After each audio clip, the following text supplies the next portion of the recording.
सुक के अंडे भी थे। वो जब डमरू बजा तो सुक तो उड़ जाता है तोता, लेकिन उसके अंडे वहीं रह जाते हैं। आज बाबा भोलेनाथ अमर गुफा में प्रवेश करते हैं, मैया को अपने समक्ष आसन देते हैं,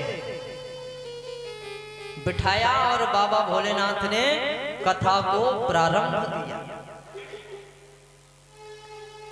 कि वामासन पर महादेव जी और बैठे आसन मां। अरे अमर कथा जब भोले बाबा कहने लगे त्रिपुरार, उमा के पड़ गए सोता।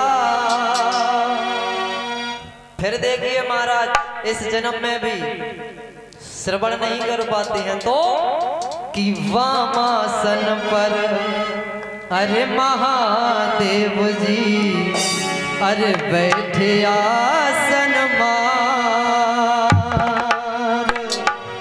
अमर कथा जब भोले बाबा कहने लगे त्रिपुरार, उमा के पड़ गए सोता।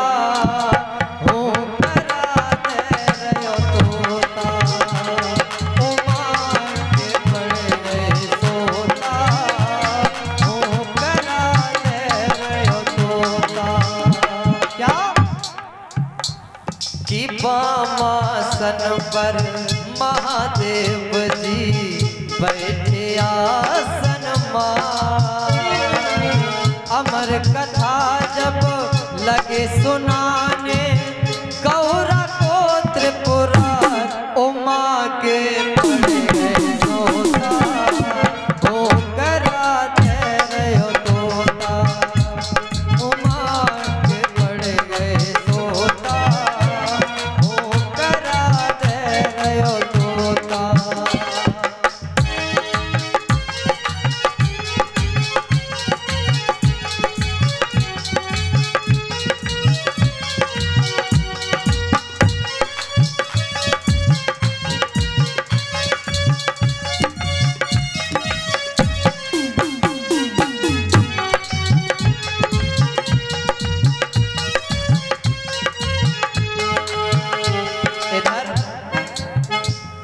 बाबा भोलेनाथ प्रथम स्कंद सुनाते हैं, शर्त रख देते हैं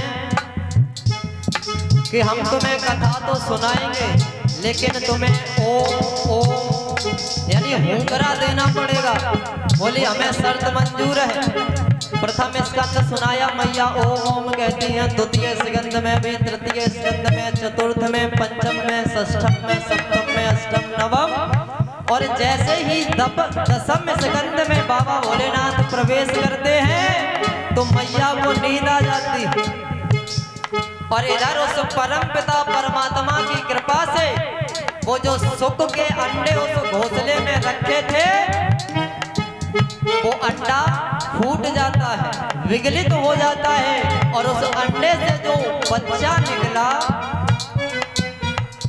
उसने सोचा यदि मैया तो सो गई और यदि हुंकरा नहीं मिला तो बाबा कथा को बंद कर देंगे, और कथा बंद कर दी तो मैं कथा नहीं सुन सकता, मैं अमर नहीं हो पाऊंगा। तो क्या किया, व्यास पीठ के पीछे बैठ कर के वो तोते का बच्चा ओम ओम करने लगा। बाबा कथा श्रवण कराते गए, पूरी कथा श्रवण कराई। क्या हुआ, अमर कथा भोले ने और पूरी जब कह दी है। अमर कथा भोले ने और पूरी जब कह दी है। आँख खोल कर देखा तो गौरा सोए गई है।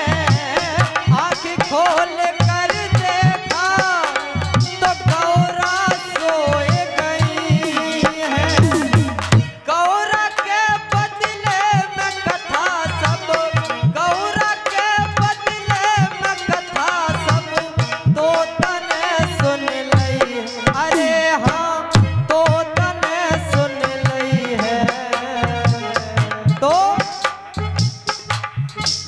गौरा के पड़ गए सोता हो कराते रहो तोता, गौरा के पड़ गए सोता हो कराते रहो तोता। हरि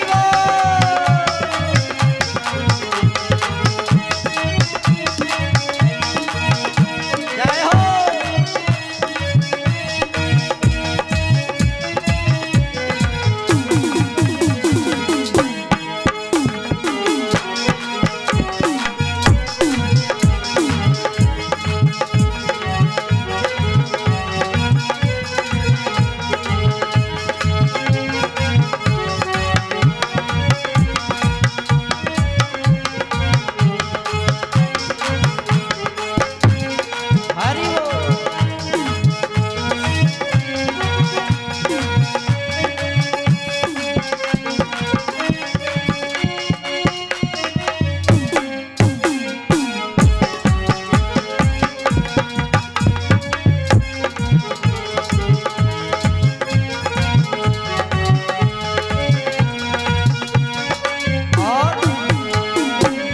इधर क्या हुआ, जैसे ही कथा पूरी हुई बाबा भोलेनाथ ने जय घोष किया। जब जयकारा लगाया तो मैया की आंख खुली तो बोली प्रभु सुनाइए।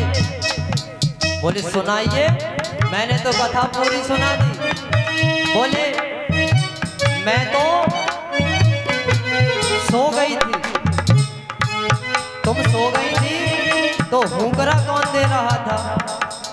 अब बाबा ने अपना ध्यान लगाया तो उस ध्यान में क्या आया कि व्यास पीठ के पीछे से तोते के बच्चे ने कथा को श्रवण किया। और महाराज इसीलिए बताया जाता है कि व्यास पीठ से ऊंचा स्थान लेकर कथा नहीं सुननी चाहिए और ना ही व्यास पीठ के पीछे से, क्योंकि कथा की चोरी मानी जाती है। अब बाबा ने क्या किया, जब ध्यान में देख लिया तो अपने त्रिशूल को आदेश दे दिया कि जाओ जिस किसी ने इस अमर कथा को सुना है उसे मार दो। जैसे ही ये आदेश दिया तो तोते का बच्चा डर जाता है, वहां से निकला और उड़ने लगा। क्या कि सुन के कथा वहां से तोता फौरन ही उड़ लियो। सुन के कथा वहां से तोता फौरन ही उड़ लियो। पीछे वाके शंकर जी ने, पीछे वाके भोले जी ने छोड़ त्रिशूल दियो। पीछे वाके भोले जी ने छोड़ त्रिशूल दियो। आगे आगे तोता भागे, आगे आगे तोता भागे, पीछे भाग रहे त्रिपुरा। उमा के पड़ गए सोता ओ कराते रहो तोता, उमा के पड़ गए सोता ओ कराते रहो तोता। कि वामासन पर महादेव जी बैठे आसन मार। अमर कथा जब भोले बाबा कहने लगे त्रिपुरा, उमा के पड़ गए सोता ओ कराते रहो तोता, उमा के पड़ गए सोता ओ कराते रहो तोता, ओ कराते रहो तोता, ओ कराते रहो तो। बाबा ने आदेश दिया, आगे आगे तोता भागता है और पीछे पीछे त्रिशूल भाग रहा। आज वो सुप का बच्चा उड़ते उड़ते जंगल में पहुंचा तो क्या देखा, उस जंगल में व्यास भगवान की पत्नी अपने चित्र सारी अटारी पर महाराज केसों को सुखा रही थी, बालों।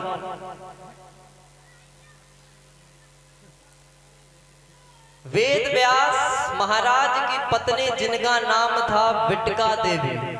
क्या नाम था? बिटका देवी। केसों को सुखा रही थी। अब वो इतनी देर में सुख का बच्चा सोचता है कि इससे अच्छा तो मैं अपने घर था, अब मैं कष्ट में हूं तो मुझे कोई शरण दे सकता है तो एक मां ही दे सकती है। आज जैसे ही बिटका देवी ने हे सौनक ऋषियों जमुहाई ली, तो उसी जमुहाई के माध्यम से वो सुख का बच्चा बिटका देवी के उदर में प्रवेश कर जाता है। अब तो त्रिशूल उसी कुटिया के बाहर खड़ा हो जाता है। जब त्रिशूल वापस नहीं गया तो बाबा भोलेनाथ आए, वेद व्यास महाराज से कहा कि तुमने अपनी इस कुटिया में मेरा चोर छुपा रखा है। बोले जाओ देख लो। देखा तो कोई था ही नहीं। ध्यान लगा के देखा तो वो बिटका देवी के उदर में है। आज बाबा भोलेनाथ कहने लगे ये कभी तो बाहर निकलेगा, और जब बाहर निकलेगा तभी मैं इसको मार दूंगा। अब तो महाराज समय बीतता गया, बाबा भोलेनाथ वहीं डेरा डाल के बैठ जाते हैं। इधर विष्णु भगवान ने सोचा सृष्टि का कार्य स्थगित हो जाएगा, जो लीलाएं आगे होने वाली हैं, यदि बाबा भोलेनाथ अपने पर अड़ गए तो वो लीलाएं आगे नहीं बढ़ सकती। विष्णु भगवान आते हैं और कहते हैं अरे भगवान आप किसे मारने आए हैं? बोले अरे इष्टदेव, एक मेरा चोर है, उसने मेरी अमर कथा को चोरी से श्रवण किया, मैं उसे मार दूंगा। बोले किसे मार दोगे? बोले जिसने अमर कथा सुनी। बोले अच्छा मार दोगे? बोले हाँ, मैंने सुना है आप ही अपने मुख से कहते रहते हो कि जो अमर कथा को श्रवण कर लेता है वो अमर हो जाता है। बोले हाँ अमर हो जाता है। बोले अब तो वो अमर हो चुका है, तो मारोगे कैसे उसे? अब बाबा भोलेनाथ की बुद्धि ठनकी। बोले बात तो सत्य है, इसने अमर कथा को श्रवण किया है तो इसका वध नहीं हो सकता।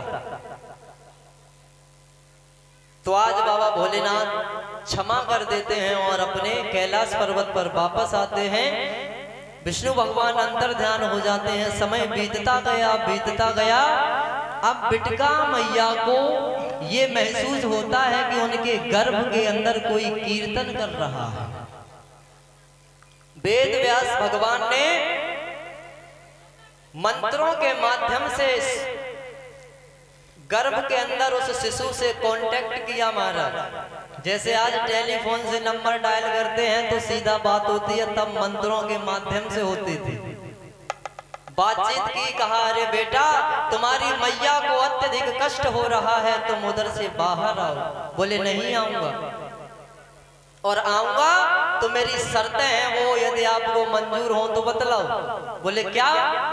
कि मैं बाहर आऊंगा तो बाबा भोलेनाथ मुझे मार देंगे, पहले उनसे वचन दिला दो कि वो ना मारे।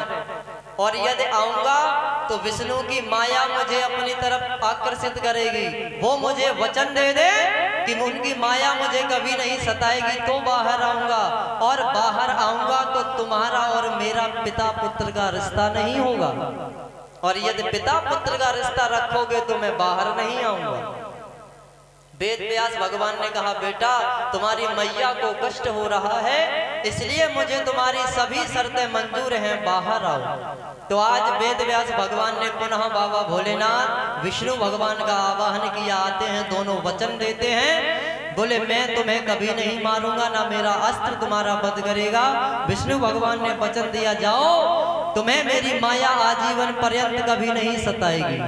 वेद व्यास भगवान ने भी वचन दे दिया कि मेरा और तुम्हारा पिता पुत्र का रिश्ता नहीं होगा, लेकिन तुम बाहर आओ। तो हे सौनक ऋषियों, ठीक 12 वर्ष ये सुख का बच्चा बिटका देवी के गर्भ में रहता है। 12 वर्ष पूर्ण होने के पश्चात सुखदेव भगवान का प्राकट्य होता है, उधर से बाहर आते हैं। प्रेम से बोलिए सुखदेव भगवान की। बाहर आए तो आपने देखा होगा जब बच्चा जन्म लेता है तो बच्चे का जो नार होता है वो मैया के उधर से जुड़ा होता है, उसे दाई माँ काटती है। तो सुखदेव भगवान तो बैरागी थे, वचन ले चुके थे, उन्होंने स्वयं ही उस नाड़े को खींचा और अपने गले में डाला। 7 कदम आगे बढ़ते हैं। जैसे ही 7 कदम आगे बढ़े तो हमारे संत ऐसा बतलाते हैं, वही 7 कदम हमारे शरीर के अंदर 7 चक्रों का निरूपण करते हैं। वही 7 चक्र 7 कंवल हमारे इस शरीर में विद्यमान होते हैं। सहस्रार चक्र, आज्ञा चक्र, विशुद्धि चक्र, अनात्र चक्र, मणिपूरक चक्र, मणिबंध चक्र इत्यादि, ये 7 चक्र हमारे इस शरीर में विद्यमान होते हैं हमारा। और 7 चक्र हैं इसी शरीर के अंदर महाराज 12 स्थान होते हैं, और हर स्थान पर हर देवी और देव का अलग अलग वास होता। इन्हीं चक्रों को, इन्हीं कुंडलिनी चक्रों को जगाने के लिए महाराज एक एक चक्र को जगाने में 21-21 वर्ष का समय लग जाता है। जब 7 कदम आगे बढ़े तो वेद व्यास भगवान ने एक श्लोक का उच्चारण किया। क्यों? बेटा बेटा होता है। आज ममता से हृदय उमड़ आया और उच्चारण कर दिया कि जग्रहे पौरुषम रूपम भगवान महदादविः संभूतम षोडशकल्मादौ लोकस्य सृक्षयः। जैसे ही इस श्लोक को उच्चारण किया, 8वां कदम उन्होंने पृथ्वी से उठाया, रख नहीं पाए, वापस लौट जाते। बोले कहा आपने क्या बोला, पुनः सुनाओ। तो जग्रहे पौरुषम रूपम भगवान महदादविः संभूतम षोडशकल्मादौ लोकस्य सृक्षयः। कहा बेटा ऐसे एक श्लोक नहीं, मैं स्वयं तुम्हें ऐसे 18,000 श्लोक श्रवण कराऊंगा, याद करवाऊंगा, लेकिन तुम रुको तो सही। आज सुखदेव भगवान रुक जाते हैं। जो कहते थे कि मेरा तुम्हारा पिता पुत्र का रिश्ता नहीं होगा, आज पिता कह के संबोधित कर दिया। कहा हे पिता, हे तात, मुझे सिखलाइए। तो आज वेद व्यास भगवान ने इन्हें अध्ययन कराया। अध्ययन कराने के पश्चात उन्होंने मिथिला नगरी के अंदर, जो कि आज नेपाल बिहार में है, राजा जनक, सीता मैया के पिताजी जिनका असली नाम था क्षीरध्वज, उनके पास शिक्षा दीक्षा के लिए भेजा। जब वहां पहुंचे, खबर भेजी कि ऐसे ऐसे व्यास नंदन सुखदेव पधारे हैं। तो राजा जनक ने अपने द्वारपालों से कहा कह दो खड़े रहें।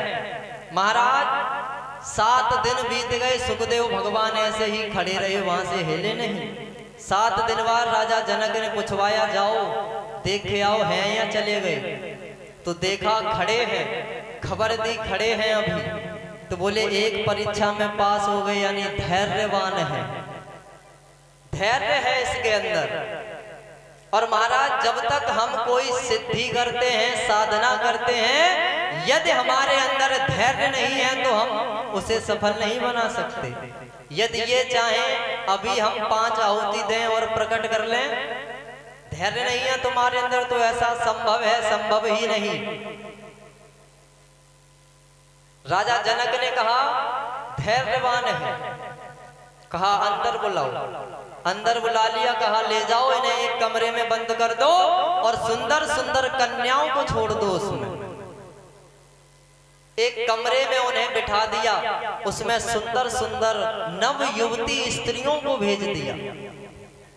अब उनके चरित्र की परख होती है यहाँ। महाराज 3 दिन तक उस कमरे में उन स्त्रियों को रखा, लेकिन उन स्त्रियों ने अपनी समस्त कलाएं लगा दी, लेकिन सुखदेव भगवान को कोई असर नहीं पड़ा। बाद में देखा गया तो बाहर बुलाया, अनन्य और परीक्षाएं ली। परीक्षा लेने के पश्चात उन्हें शिक्षा दीक्षा राजा जनक ने दी। उसके पश्चात खबर भेज दी व्यास भगवान के पास, कहा अरे व्यास भगवान, आपका पुत्र सर्वगुण संपन्न हो चुका है। सुखदेव भगवान वापस आते हैं, उनके पिता उन्हें भागवत समेत 4 वेद 6 शास्त्र 18 पुराणों का अध्ययन करवाते हैं। हे सौनक ऋषियों, उन्होंने 4 वेद 6 शास्त्र 18 पुराणों का अध्ययन कराया। सुखदेव भगवान सर्वगुण संपन्न हो जाते हैं। इधर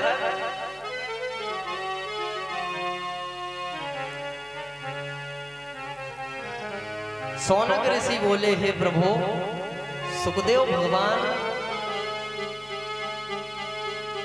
का स्वभाव बहुत सुंदर सुशील था। बोले हाँ। बोले इससे आगे की कथा आप हमें कृपा करके श्रवण कराएं। तो सौनक ऋषि कहने लगे सूत जी से, हे प्रभु, महाभारत काल की कोई एक कथा हमें श्रवण कराएं। तो सूत जी महाराज कहने लगे, हे सौनक ऋषियों, सुनो, उस समय की बात है जिस समय महाभारत का युद्ध समाप्ति की ओर था और दुर्योधन अपने टूटी हुई जंगा लिए युद्ध के मैदान में पड़ा है, दर्द से करा रहा है। आज उससे अश्वत्थामा मिलने जाता है। जब मिलने गया तो उसने समझाया, कहा अरे भैया, सब कुछ तो चला गया, अब भी तुम अपनी जिद पर अड़े हो, छोड़ दो। बोला, हे अश्वत्थामा, तू बहुत बड़ी बड़ी डींगे मारा करता था कि हे मित्र, तुमने मुझे अभी तक सेनापति ही नहीं बनाया। यदि तुम मुझे किसी दिन सेनापति बना देते तो मैं उसी दिन 5 पांडवों का वध कर देता, उनके सर तुम्हें लाके दे देता। जा, आज मैं तेरा अपने रक्त से तिलक करता हूँ, तुझे अपना सेनापति सेना का नियुक्त करता हूँ। आज मुझे 5 पांडवों के कटे हुए सर लाके दे दे। पहले तो अश्वत्थामा समझाता है, कहता है अरे भैया सुनो,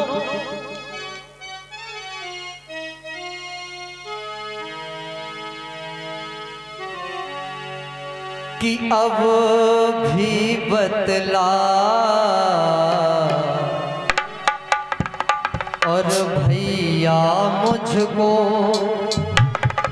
अश्वत्थामा कहने लगा, अरे दुर्योधन भैया, अब भी बताओ मुझे कि अब भी बतला भैया मुझको, क्या तेरा है क्या मेरा है। अब भी बतला भैया मुझको, क्या तेरा है क्या मेरा है। हरि बोल।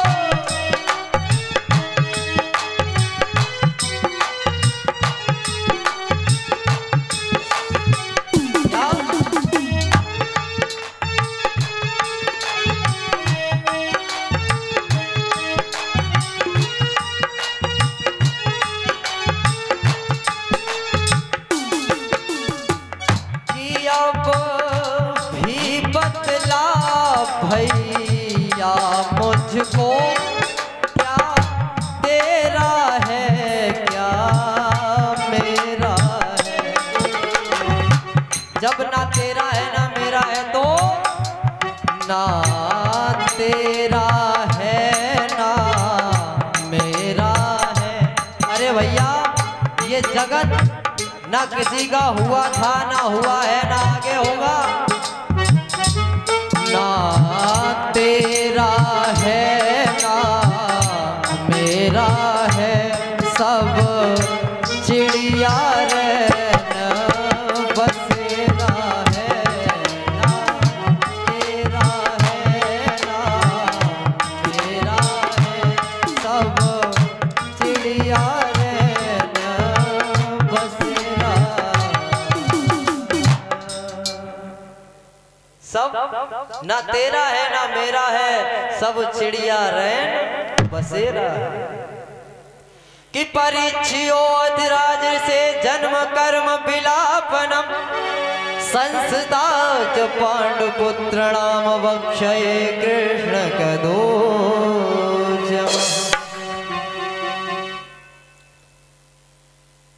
आज जब सेनापति नियुक्त कर दिया तो अश्वत्थामा मजबूर होके चला। इधर भगवान कन्हैया ने आपातकालीन बैठक बुलाई और पांचों पांडवों को अपने रथ में बिठा करके दूसरी तरफ ले जाते, क्यों सब कुछ जानते हैं। जिस जगह पर जिस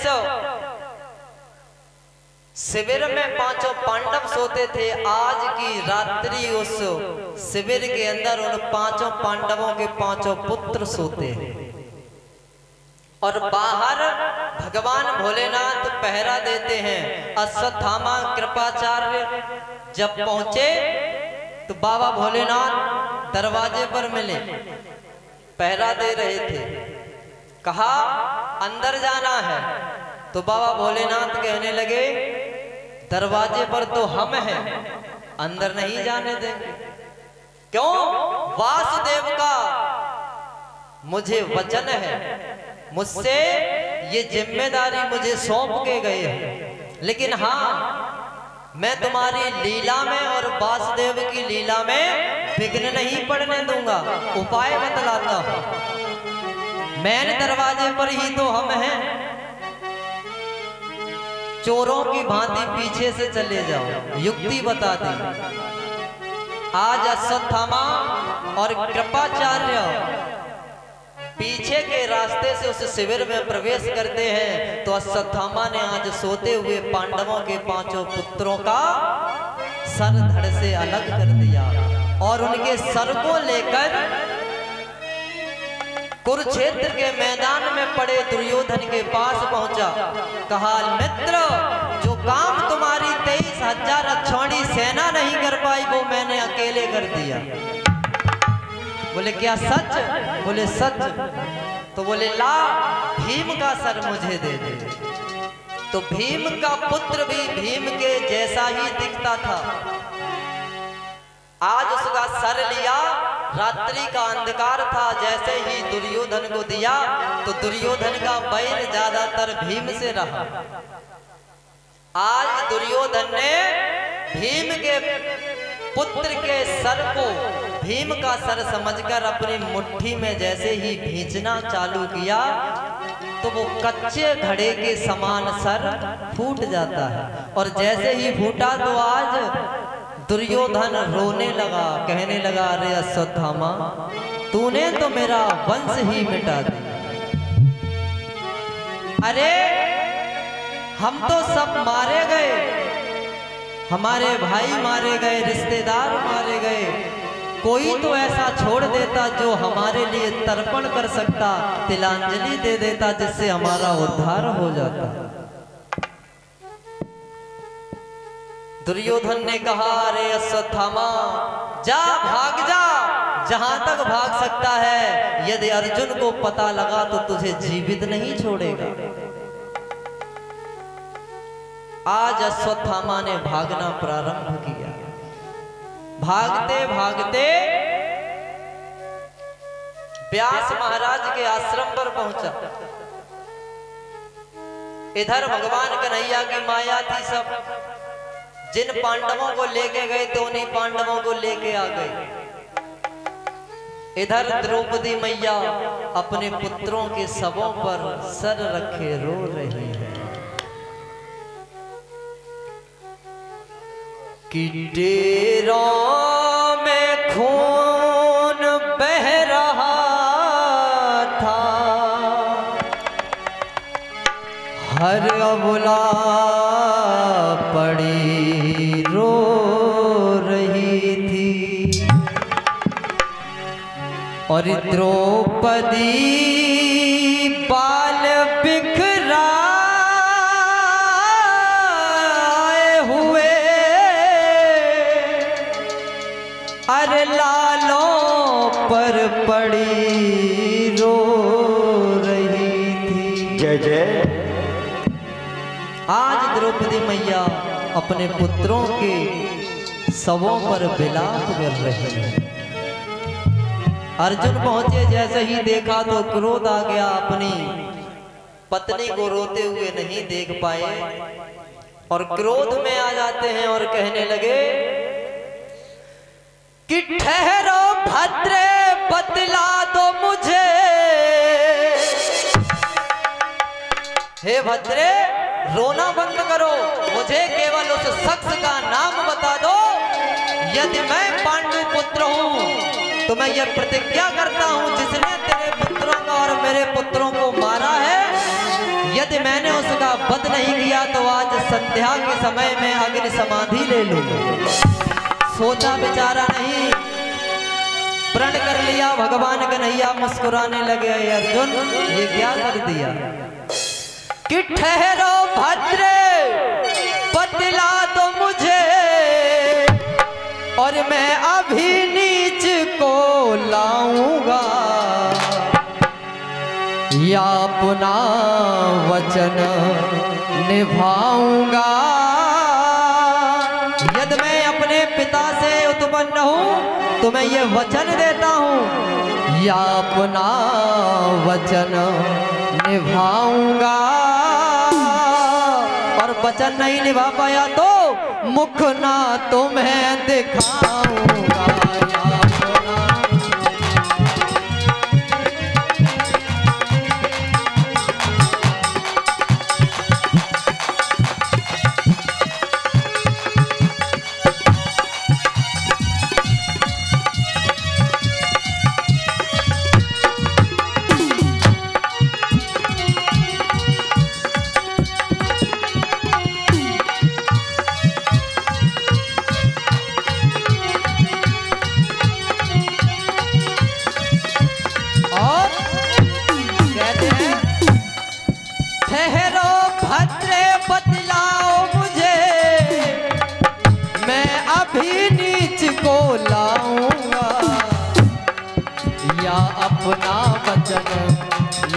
अपना वचन निभाऊंगा या मुख ना तुम्हें दिखाऊंगा।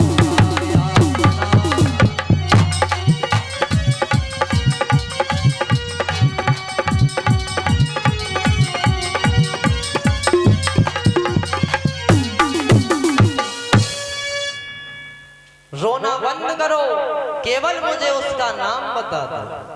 यदि मैं पांडु पुत्र हूं तो मैं उस नीच को अभी लेके आऊंगा तुम्हारे समक्ष। ये मैं तुम्हें वचन देता हूं और ये वचन पूरा करने में यदि मैं असमर्थ रहा तो मैं तुम्हें आजीवन कभी मुख नहीं दिखाऊंगा। आज ही संध्या के समय सूर्यास्त होने से पूर्व अग्नि समाधि ले लूंगा। और आज भगवान कन्हैया से क्रोध में बोले, हे माधव मेरा रथ लेके आओ। तो महाराज क्रोध में भगवान किसी के वशीभूत नहीं होते। भगवान ने सोचा अभी ये क्रोध में है, कोई बात नहीं, हम इनके सारथी हैं। भगवान रथ लाए,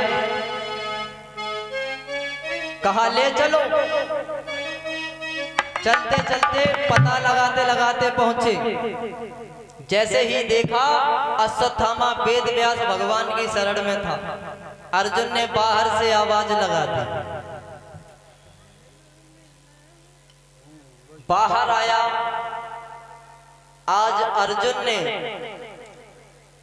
ब्रह्मास्त्र का प्रयोग किया, उसे बंधन में लिया और गाड़ी से अपने रथ से बांधकर उसे खींचते हुए द्रौपदी मैया के पास लाते हैं।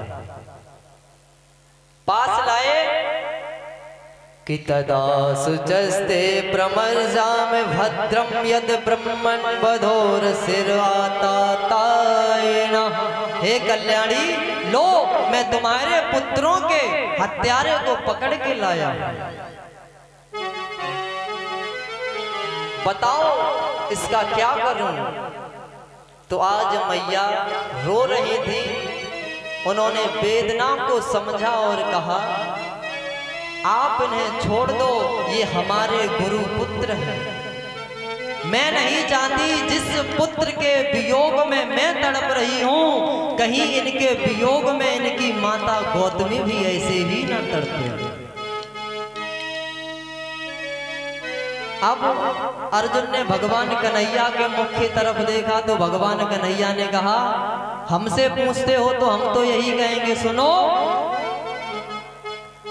कि ब्रह्मण बधो सिरवाता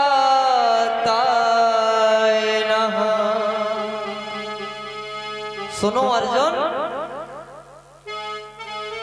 छोटे बच्चों को मारने वाला, दूसरे के खेत खलियानों में आग लगाने वाला जो आताताई है, उसका वध करने में हमें कोई संकोच नहीं करना चाहिए। बोले इनका क्या करें, ये हमारे गुरुपुत्र हैं और ऊपर से ब्राह्मण भी हैं।